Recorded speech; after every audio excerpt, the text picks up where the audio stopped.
Ed, you said you had something else you wanted to add to the last video. What was that? Yes, you know, Jackie, very well that for the past, 35 plus years, I've been telling anybody who would listen to me that you can't have a theory of everything if everything's not represented in the equations of science.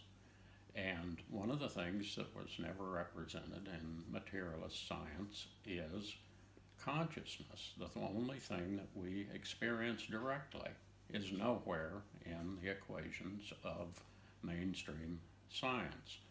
So what occurred to me with the discovery of the third form of the substance of reality was, how does this affect everything? It turns out that what we called Gimmel, the third form, neither mass nor energy, can't be measured as mass or energy, but nonetheless has an effect on the stability of particles from quarks to atoms to molecules to the whole physical universe.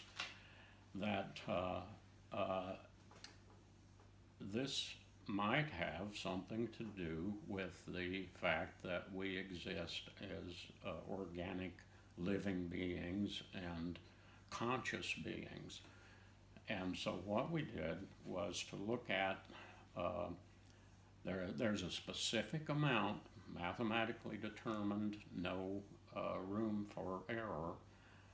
There's a specific amount of that third form of Gimmel in every particle of the universe, and each and every quark has a specific amount.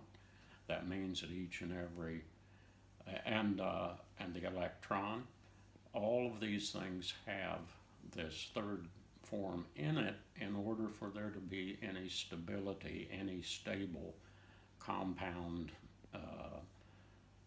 structure in the physical universe. So what we did was look at the periodic table. Since we determined how much is in electrons and quarks, then if we look at the elements of the periodic table, we can determine how much Gimmel is in each element.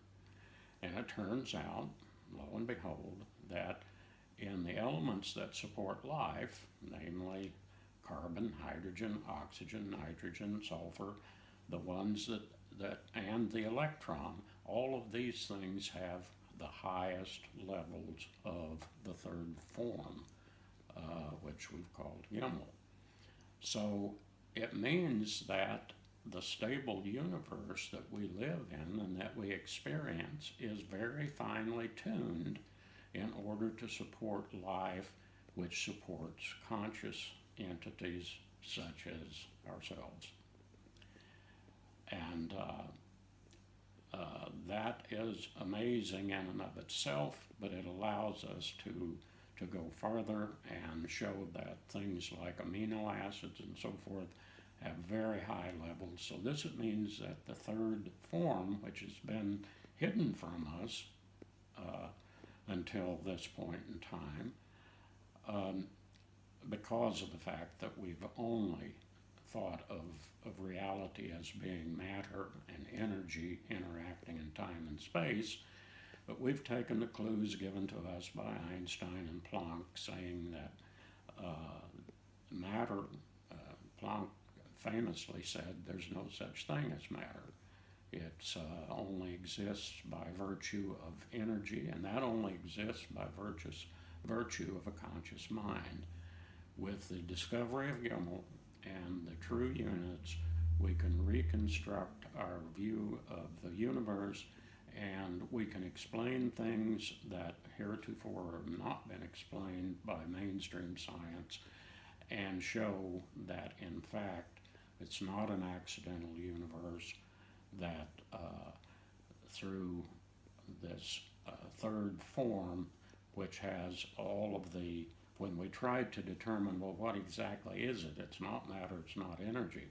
It's like the dark matter, so-called dark matter and dark energy. And when we apply it there, we find that the proportions in the universe are exactly right for what's being called dark matter and dark energy to actually be what we've discovered as the third form, Gimmel. And what this third form, what do you think it is? Well, when we look at it and say, what are its characteristics? How does it work? It's the organizer. It's the thing that organizes matter and energy into the structures that are stable, that support life. And behind this is consciousness. So there's hardly any way of getting around that the third form, Gimmel, has to be either consciousness itself or the agent of consciousness.